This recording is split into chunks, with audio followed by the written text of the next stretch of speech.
locations. This special NBC5 News presentation is brought to you by Critter Lake Trust, the Cow Creek Umpqua Tribe, Medford Mattress, and Lippert's Carpet Wood. Good evening and welcome to a special edition of NBC5 News. I'm Craig Smolin. And I'm Anna Weeks. Tonight we're looking back on 2020 and the stories that made headlines in Southern Oregon and Northern California. This year will be remembered for a lot of things: coronavirus, an incredibly divisive election, and much more. But above all, the Rogue Valley will remember the horrific events that happened on September 8th in the Almeida, Slater, and South Overchain fires. Fueled by winds rarely seen in the Rogue Valley, the Almeida Fire claimed the lives of 3 people and burned over 3,000 structures. The Almeida Fire, that started at like 11:06. I think the first call came in. And we're getting higher gusts now than before. And immediately it started to burn very quickly. Not even 30 seconds in between one structure igniting to the next and just watch it go down. There's lots of little challenges that came up during the event, and it caused problems all through South County. Just an incredible, intense scene, something I've never experienced before and I never hope to experience again. Home court for you. And I think there was another fire that started up on 66. Police later confirm that was intentional. At about 2 o'clock, the Overchain Fire kicked off. And that immediately started to spread. And I just remember hearing, okay, it's at X acres. And then it seemed like a very short time. It might have been an hour, could have been less. It had grown exponentially because of the wind. Nobody thinks that the fire's going to go that far, that big, or anything like that. I heard up to like 40-mile-an-hour gusts.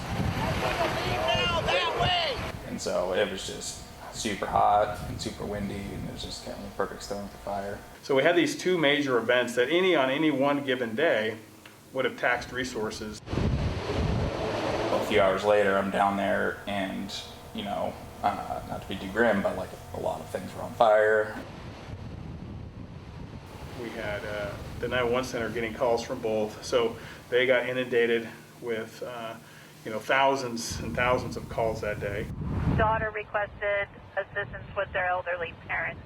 They do have a vehicle, but probably not safe to drive. There's career firefighters here that, this is the first incident they've seen like it. When you see ODF planes dropping in the middle of cities, that's pretty unique. It means that things have gone really bad. Around 3 p.m., CAL FIRE asks for an interstate agreement, but they were working on a large fire themselves, the Slater Fire, and a day later, the Devil Fire. Those burned for 3 months, burning over 166,000 acres, killing 2 people, and destroying 197 homes. It changed and moved so quickly. Now, a lot of that was wind spotting. We had embers that were traveling miles, big embers, and those can start fires. Winds were so strong and intense that embers were blowing and hitting over maybe like 5 to 10 feet above my head. And they would hit these trees and then kind of blow all over the houses. Obviously we want to stop the fire, but thinking there was opportunities to stop it and all this, not anticipating this just wall of fire moving at the speed it was and at 2,200 degrees. Almeida was kind of the sprint, and it was kind of just like a madhouse, just like, all right, what do we need to do? Let's get this done. At 5 o'clock, it seemed like things started to slow, roughly 5, 6, to where we could start kind of pre-planning the evacuation stuff instead of just reacting to the evacuation. We're just going to wait it out and see what happens. They said it jumped, but I'm not taking any chances. 5:06, somewhere in there, that the suspect started the fire in Phoenix. Thick white smoke. We had some good indication from fire at that point that they had, an ability to maybe to stop it or slow it down at some points. But they had challenges too. They were losing water pressure at some points. At one point, we're using hydrants like crazy, and then all of a sudden, just a good majority went dry in like Phoenix and stuff. So basically, we would have to hunt for wet hydrants around the city.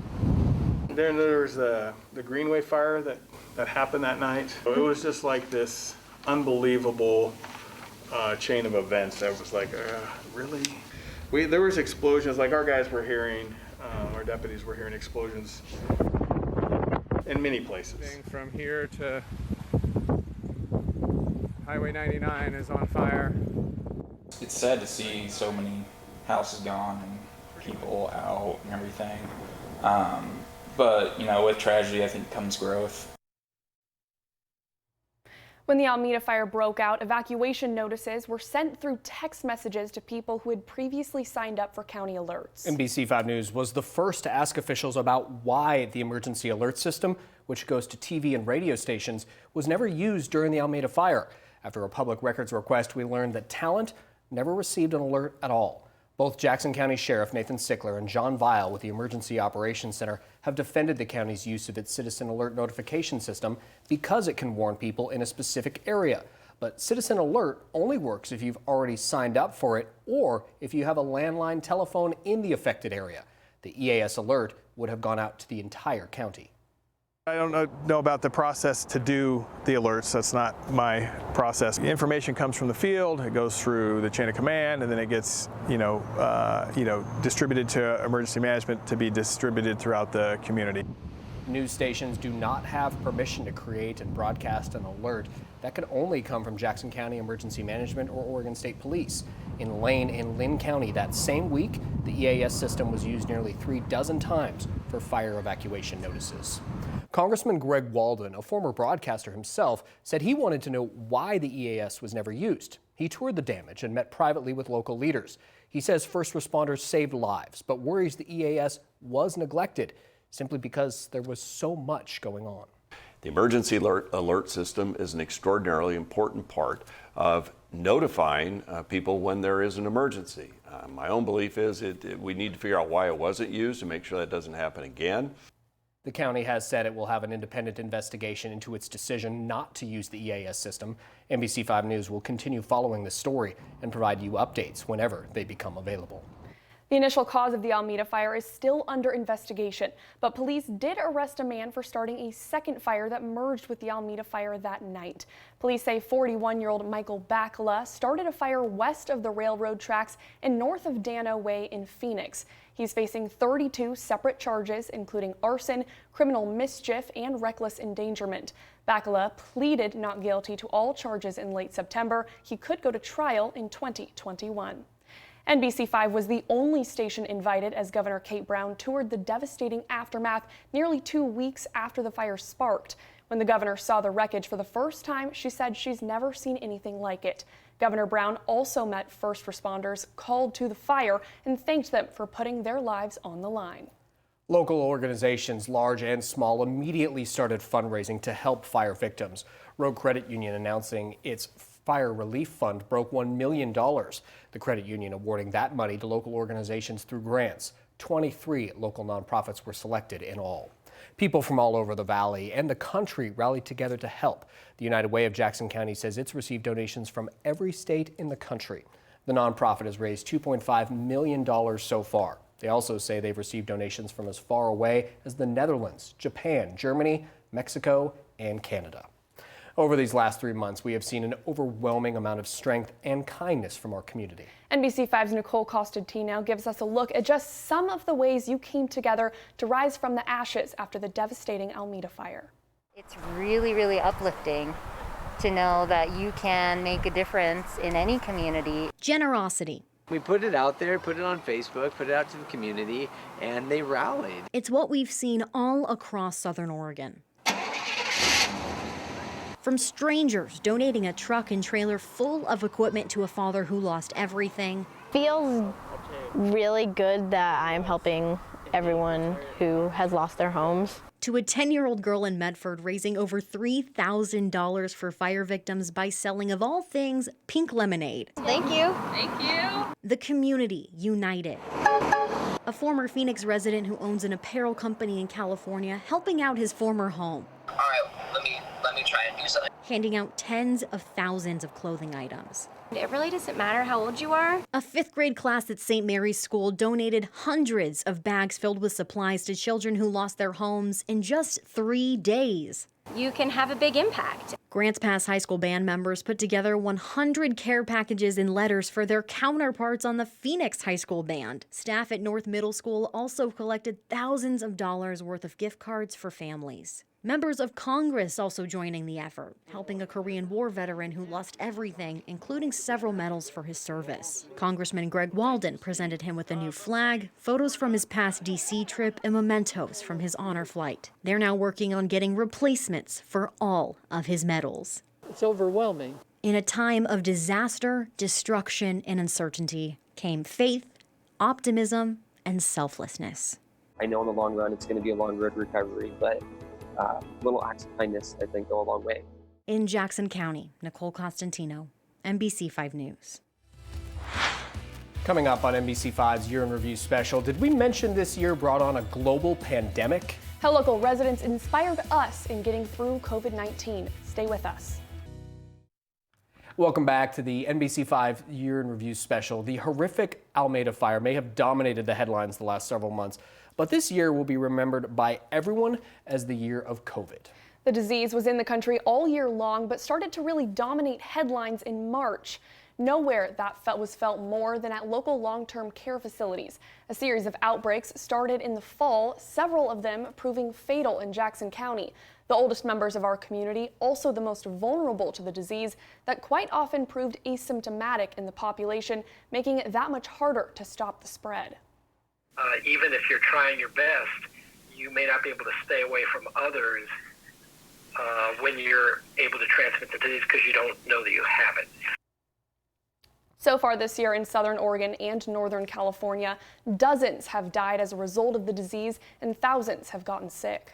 The impact the pandemic has had on our economy cannot be overstated. The Oregon Shakespeare Festival, one of Ashland's largest employers, laying off about 400 workers in late March, its busiest time of year.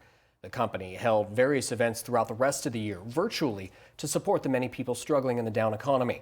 OSF's Dare to Dream event raising more than $600,000 alone. OSF says it's currently waiting for direction from state officials on when and how live theater can resume. And the Brit Festival, the hub of entertainment and summer tourism in Jacksonville, canceling its summer season in July and August, the orchestra went online, showing recordings of past performances. The festival says it's in the process of asking the Jacksonville City Council to extend its 2021 season. It usually starts in June. Next year, it's hoping to run from May to October. Brit officials say they hope to reschedule all 2020 acts for next year, in addition to some new ones. Oregon's unemployment rate soared at the start of the pandemic. It went from 3.5% in March to a record high 14.2% in April, according to the Oregon Employment Department. As the year unfolded, things picked up and mostly leveled off. Oregon's regional economist for Jackson County, Guy Tower, says larger chains likely did better than small businesses. This is because they already had the infrastructure for online ordering and shopping. Tower says because of the industries that employ many people in Jackson County, our area is doing better than much of the nation. Schools shut down in the spring, and when they did open again this fall, thousands of local families were forced to do at-home learning, which continues for most today. But at-home learning provided new opportunities, something we tried to capture through our Education in Your Place program this spring. We've always had a couple swarms. And then my dad asked me if I wanted to start a bee company, and he said he would give me $1,000 loan, and I just said yes. Virtual learning hasn't been easy during this tough year, but it has provided families some quality time together. As we saw several times this year, there were some fantastic and unique learning experiences. I felt like I did pretty good, and I showed my pig well. School wasn't the only place where major changes occurred in 2020. Coronavirus upended many of the staples in our life, like the Jackson County Fair. Not that that stopped second-year showman Cutter Christensen and his hog pistol from getting a purple ribbon. The fair may not have had a carnival or concerts, but 4-H and FAA kids were still able to show their projects. Even holidays had to change due to COVID. After 3 weeks of planning, an unusual Easter service was held in Rogue River High School's parking lot this past spring. Worshippers were required to stay in their cars in order to hear the sermon. They either rolled down their windows or tuned in on the radio. And COVID forced locals to look to the past to bring some socially distant fun to the summer. From The Sandlot to Sonic the Hedgehog to the Toy Story movies, hundreds of people came out to take part in a blast from the past as temporary drive-in movie theaters were set up at Medford's U.S. Cellular Park in the Expo in Central Point. Well, so many events were canceled due to coronavirus. The party was on for a local 10-year-old's birthday party in April. It was just a little bit different than originally planned. NBC5's Nicole Costantino introduces us to the family who made it their mission to make sure their son's birthday felt anything but distant.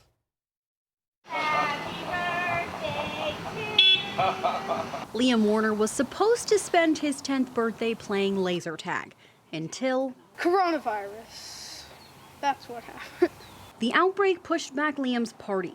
Expecting to spend his first day in double digits stuck at home, he had no idea what was waiting for him outside. Everybody in my class drove by and honked and waved. Around 15 cars joined together for a birthday parade. Almost all of Liam's 4th grade class at Central Point Elementary, former teachers, and vice principal and principal came out to celebrate. I loved it. Best birthday ever. Did you have any idea that all your friends were going to be outside? No. I just thought we were going to see a cute little bird in a nest. I did not expect everybody in my whole class to drive by and honk and yell happy birthday. Needless to say, it'll be a day he'll never forget. Do you think that your 11th birthday is going to top this? No. Do you think any birthday is going to top this? No, not even close. In Central Point, Nicole Costantino. I love my friends. NBC5 News.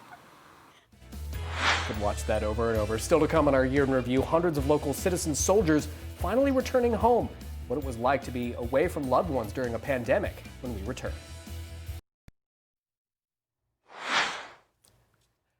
This year only, NBC5 News brought you the stories of 3 families and their loved ones in our local National Guard.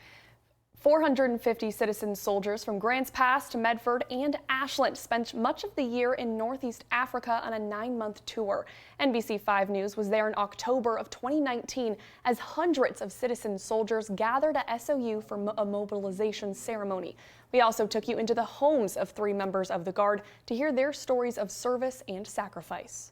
Different times, right, from when we left. So there'll be some adapting to that, but you know, for the most part, we've been kind of living this like that over there for a while. So, but very glad to be back on, you know, Southern Oregon soil and, you know, getting ready to get back to life again. Because of COVID-19, the welcome home was quieter and less formal than usual, but no less meaningful. After 30 years of public service, Republican Congressman Greg Walden is retiring from politics at the end of this year. He was first elected to Congress in 1998. He was re-elected 11 times with no challenger ever receiving more than 40% of the vote. Representative Walden said his goodbyes to his colleagues on the House floor earlier this month. I leave on my own terms, feeling good about that which I have helped to improve the lives of those who entrusted me election after election, and I leave feeling positive about the ability to get good policy done right here in the U.S. House of Representatives. Walden announced more than a year ago he would not seek re-election. That led to a huge fight in the 2020 May primary as 10 Republican candidates sought the seat in Oregon's reliably red 2nd Congressional District. Former Eastern Oregon State Senator Cliff Bentz won the hard-fought primary and cruised to victory again in the fall. He tells us he's looking forward to tackling issues in Washington like COVID-19, wildfires, and health care. He'll be sworn into office in January. Medford residents approved the first steps toward an indoor aquatic and event center in May. The city's Parks and Rec Department plans to build the facility at the Wes Howard Memorial Sports Park in West Medford. The proposal features an indoor competition pool, an indoor-outdoor water slide, and much more. The plan could cost an estimated $60 million, but several steps still need to be taken before the proposal is finalized. Jackson County voters rejected a new jail in the spring. The vote on Sheriff Nathan Sickler's proposal for an 800-bed facility came just as the local economy began feeling large side effects of the pandemic in May. The current jail's been overcrowded for more than 30 years. The sheriff says we still need a new jail and new options moving forward will be considered. This year, we lost many people who touched our lives, among them former Southern Oregon Congressman Robert Freeman Smith, who passed away in September. Smith served Oregonians for decades. He was elected to the Oregon House in 1960. After 6 terms, he retired in 1972, only to return to politics, this time at the federal level in 1983, where he served as a U.S. congressman until 1995. Smith retired then, but only briefly. His successor, Wes Cooley, was caught lying about his military record. At the urging of Republicans, Smith came out of retirement to return to Congress in 1997. He was named chairman of the House Agriculture Committee and retired for good after one term, returning to Medford to further serve his community. He was a gentleman through and through. He was kind, he was generous, he cared about his constituents deeply. He made friends wherever he went. People who opposed him still respected him because he treated them with respect. Smith was 89 years old. He's survived by his wife Kay and their 3 children, as well as his 6 grandchildren, all girls who live right here in the Rogue Valley. The founder and owner of Roxanne Winery in Medford, Jack Day, passed away in October. Day planted the East Medford Winery's original 20 acres on the southwest slopes of Roxanne Peak in 1997. Today, Roxanne produces nearly 15,000 cases of wine annually. Day also ran Hillcrest Orchards, which has been operated by his family for more than 100 years. He also served the community and was on the board of both the Medford School District and Medford Water Commission, among other roles. He's survived by his wife Nancy, their children and grandchildren. We'll be right back. Welcome back to NBC5's 2020 Year in Review special. This year has been incredibly difficult for many of us. But there's a lot to look forward to next year. Last week, NBC5 News broke the story that Southern Oregon Goodwill got a $5 million donation from author and philanthropist Mackenzie Scott. Scott's the ex-wife of Amazon founder Jeff Bezos and one of the richest people in the world. Southern Oregon Goodwill Industries president and CEO Shay Johns says the nonprofit's working with its board of directors and local communities to develop a comprehensive plan to help improve the lives of citizens. Certainly something that bears watching in 2021. The Summer Olympics, postponed this year due to COVID-19, is scheduled to return to the land of the rising sun in late July. NBC will broadcast the games from Tokyo, Japan, but America's best track and field athletes will have to punch their ticket in Oregon. More specifically, the University of Oregon's Hayward Field. The iconic track will host the USA Track and Field Olympic Trials next June. NBC5 is continuing its In This Together campaign in 2021. It's a collaborative effort with community organizations to address the difficult topic of suicide. Nearly a dozen partners from nonprofits to law enforcement agencies have joined us in raising awareness of the growing epidemic and offering hope to those who feel hopeless. If we can save even one life, it will make this effort worth it. You are not alone. We are in this together. And as we reflect on 2020, we want to say thank you to all of you who invite us into your home every night. It's an honor and a privilege, and we take the responsibility very seriously. We hope 2021 is a happy and healthy one. Thank you for joining us. Good night. The NBC